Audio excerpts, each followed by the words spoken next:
ഒരു മലയാളി ഓങ്ങിയടിക്കുമ്പോൾ വീരപ്പൻ കരഞ്ഞുകൊണ്ട് അടിക്കല്ലേ എന്ന് പറഞ്ഞ് കരയുന്നു.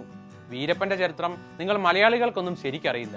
വാഴ 2 എന്ന ചിത്രത്തിലെ ഒരു രംഗത്തിൽ ഫാൻസി ഡ്രസ്സ് ധരിച്ച് തല്ലുകൂടുന്ന ഹാഷിർ ആൻഡ് ടീമിനെ അധ്യാപകൻ വന്ന് ചൂരൽ കൊണ്ട് അടിച്ചു വിരട്ടുന്ന ഒരു രംഗമാണിപ്പോൾ തമിഴ്നാട്ടിൽ വലിയ വിവാദമായിരിക്കുന്നത്.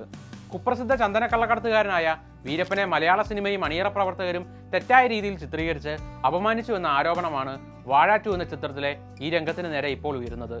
സൈബർ സ്പേസിലും യൂട്യൂബിലും ഉൾപ്പെടെ ആരോപണങ്ങൾ അടങ്ങിയ ട്രോളുകളും വീഡിയോകളും വലിയ തോതിൽ പ്രചരിക്കുന്നുമുണ്ട്.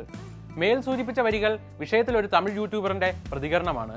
അയാൾ ഒന്നുകൂടി കൂട്ടിച്ചേർക്കുന്നുണ്ട്, സൂക്ഷിച്ചോ, ഒരിക്കൽ തമിഴ് ദേശീയം എന്ന ഐഡിയോളജിയുള്ള പാർട്ടി അധികാരത്തിൽ വരുമ്പോൾ ഞങ്ങൾ ആരാണെന്ന് കാണിക്കും.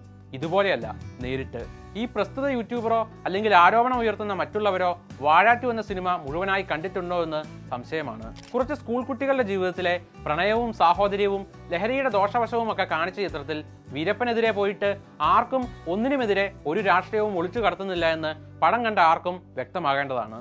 പിന്നെ ഈ പറയുന്ന സീനിലാണെങ്കിൽ വീരപ്പൻ മാത്രമല്ല, ഹനുമാൻ, ശിവൻ, യേശുക്രിസ്തു, കുഷ്ഠരോഗി, അങ്ങനെ പോകുന്നു വേഷങ്ങൾ. ഇവയെല്ലാം തന്നെ നമ്മുടെ നാട്ടിൽ ഫാൻസി ഡ്രസ് കോമ്പറ്റീഷനുകൾക്ക് സർവ്വസാധാരണമായ വേഷങ്ങളും.